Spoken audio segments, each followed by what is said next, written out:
everybody, and welcome back to another episode of Vet Hub, where we talk about all things veteran resources to interviews and spouses and all that things in that nature. And today I have a very special guest with me, and his name is Michael, who is a former Marine, and we'll discuss a little bit more about his time in service and transitioning out.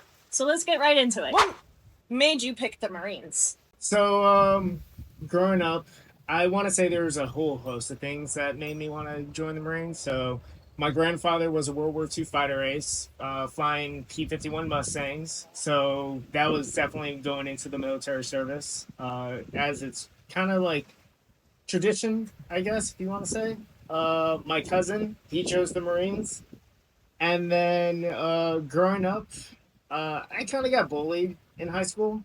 So I kind of wanted to show that I could handle life and everything else that came towards me. And so I picked the hardest branch. The few, the proud. Yeah. Nice. Well, that's a very touching story. Yeah. And when you were in, do you feel like you lived up to those expectations that you put for yourself? Yeah, it's definitely pretty hard. Like just the number of hours you have to put in, the stress and toll on your body. I definitely feel like my knees are just done. Shot. Donezo. Yeah. You're not the only one to tell me that. Yeah. Let's bring some happy moments to light. Yeah. What was a funny moment in boot camp that you vividly remember? There was this one guy named Kozowski who got into trouble a lot. And for some reason he reminds me of like, I wouldn't say like Golem, but from Lord of the Rings. Yeah. But he would always get in trouble. This one instance, he ate before everyone else did for their energy bars when we were all sitting together.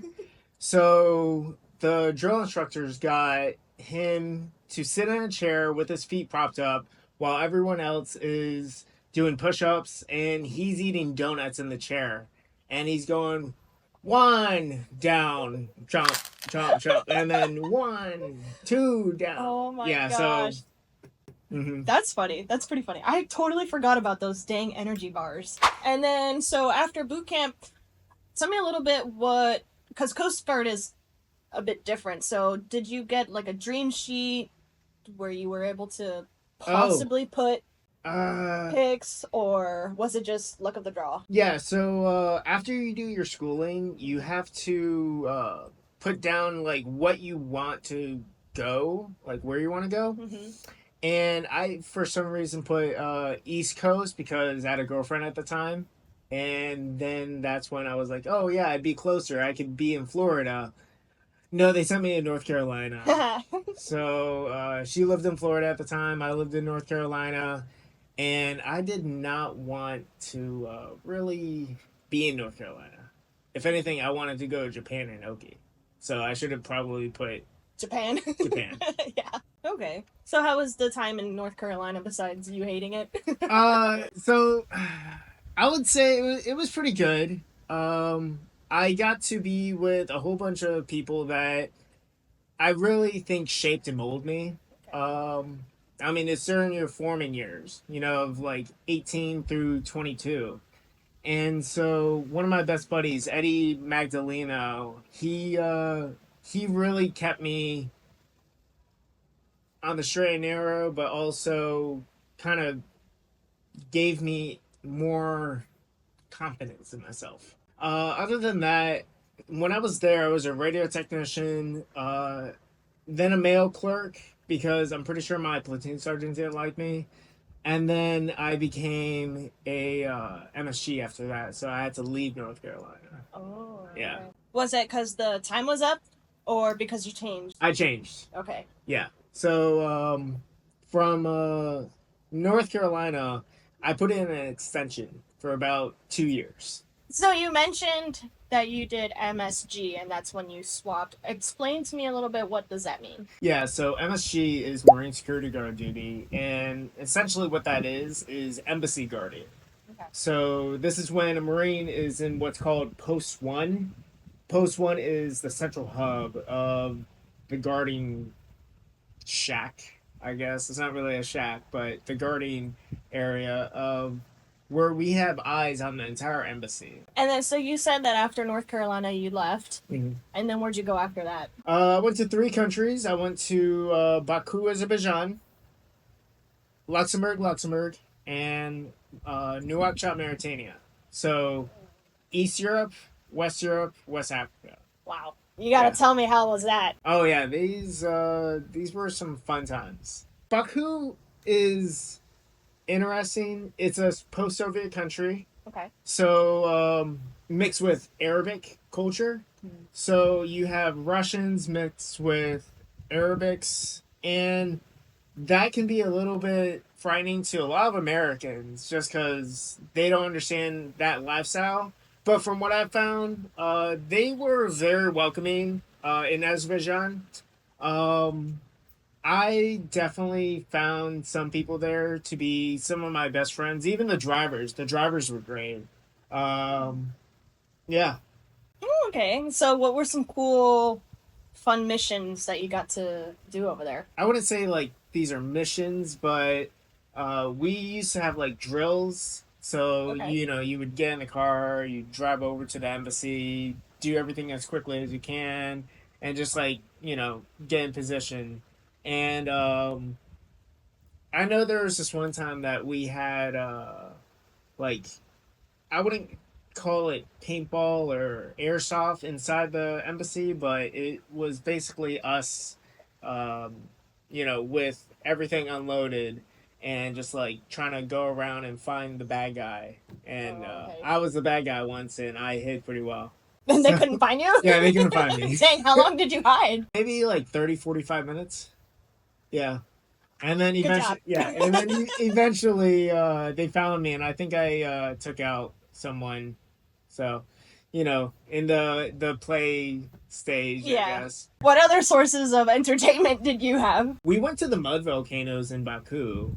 Yeah, where I have a photo of myself that you can put up here, where my arm is all the way in to like right here, and it's just Mud? mud. It's a mud volcano.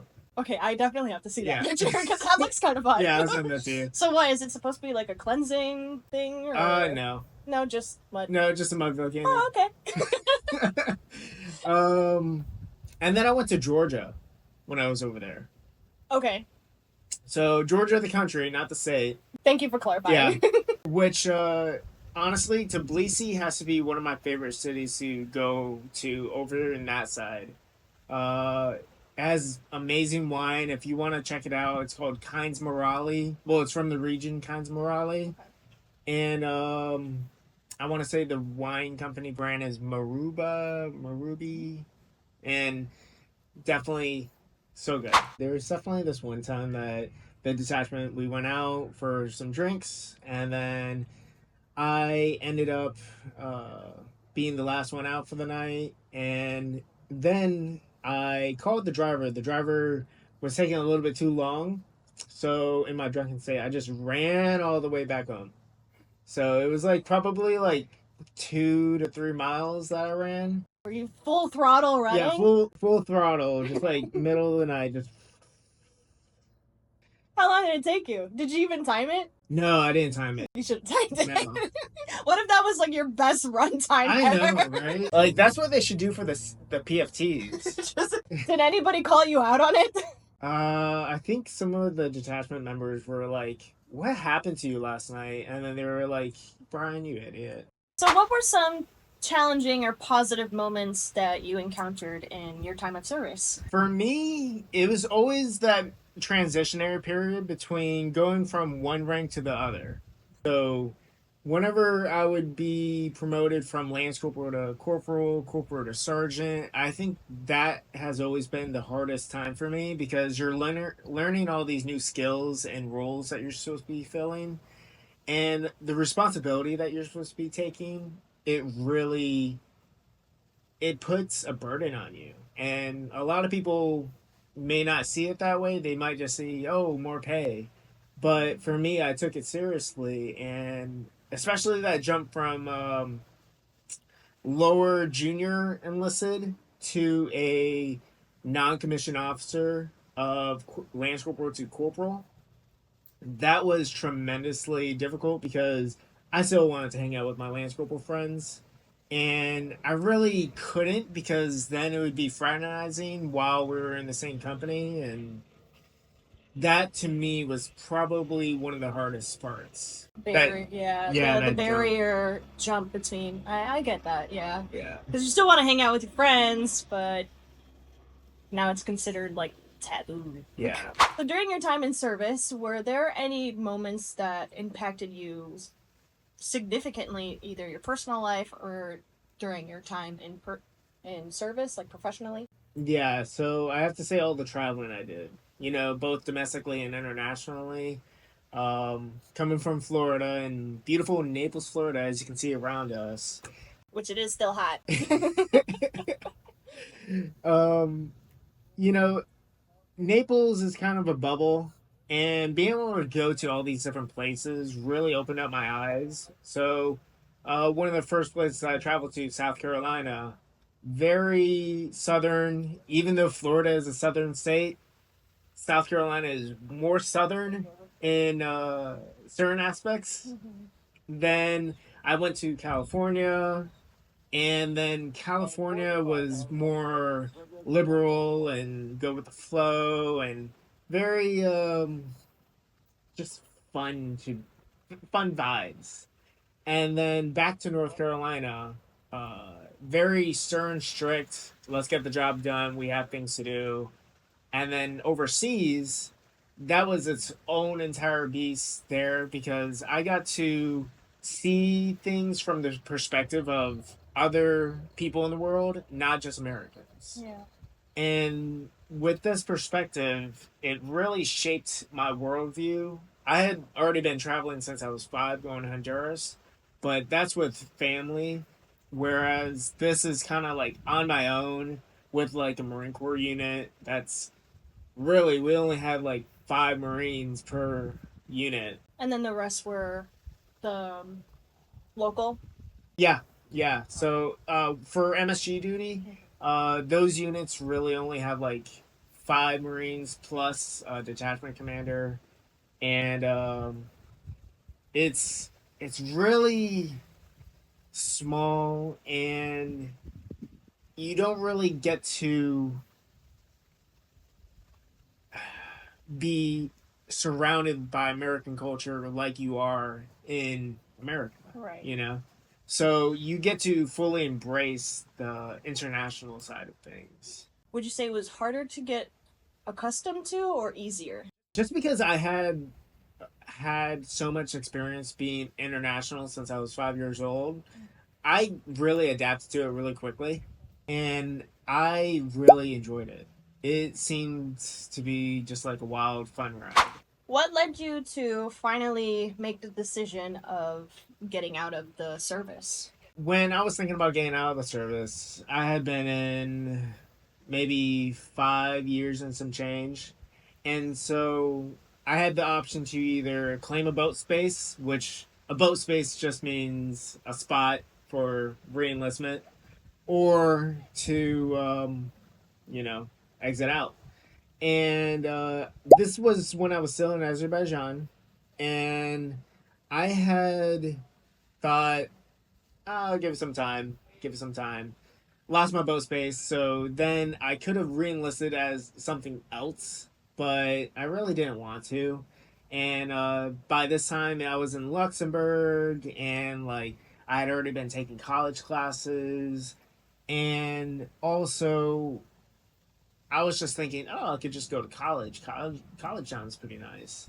So when it came to that time where my 7 years was up because of that 5 year enlistment plus the 2 years extension, I decided to go ahead with just getting out because college just seemed like the right way to go. And in the Marine Corps, they say, uh, well, in the Marine Corps during MSG duty, they say don't go blue, which means don't go to the Department of Defense? no, the Department of State side. Okay. So the State Department is always the blue side. Oh. So they say don't go blue. and they also refer to that based on the pens. They use Oh, blue pens. bluing pens. So Mm. yeah. So transitioning out, how did that process go for you? So with transitioning now, the first 2 years seemed to go pretty well, but after the 2 years, I started having things bubble up from the Marine Corps time frame that I was in. I mean, one would expect that after 7 years, but I had to get hospitalized for some of the things that happened to me. And then the VA actually stepped in and they helped me out a lot. And if anyone has the opportunity to, I would definitely say reach out to the VA if you're having any kind of mental health issues. It helped me tremendously. And now I feel like I'm at a point where I'm pretty stable. And I've been thriving for the last, since 2018. So that's 6 years from, yeah. So yeah, it's been 6 years since then, and I've been doing just phenomenally. I know the VA has definitely helped a lot of people with mental health, so I'll back that one up and say use the VA. What is something that you would like to share to other fellow veterans or people getting out of the service that would be of use for them? If they're going to be getting out of the service, I would definitely say plan that year before you get out to do what you want to do. So if you're going to college, plan it out a year before. If you're starting a business, plan it out a year before. If you're going to be a bum, plan it out a year before. Because if you're not doing those things 1 year out, you're going to be sorely, sorely, sorely hurting when you're out. You know, college, you usually need to plan out 1 year to even get accepted and enrolled into these classes. For starting a business, you want to have a business plan. You want to be able to know what you're going to be doing for your business. So you want to have that thoroughly fleshed out. And then if you're going to be a bum, you need to have enough money to just be a bum. So yeah, that's definitely my plan. My answer is to plan things out. You got to plan it out that 1 year before you get out. So I know we briefly talked about some Bitcoin things that you do, and would you like to share with other veterans, hopefully that are in the Naples, Florida area? We have a Bitcoin meeting coming up on October 7th at 7:30 at St. Paul's Episcopal Church on Davis Boulevard, right off of airport. And anyone is welcome to come. And you don't have to be just a veteran, but anyone can come. Well, thank you so much for your time. I really appreciate it, and I'm sure other people would also appreciate you sharing your story with us and its impact. So thank you for your service and your time, and I really appreciate it. No problem, Lauren. That's all I got for you guys today on VetHub. Stay tuned for next week. We have another special guest. Bye bye!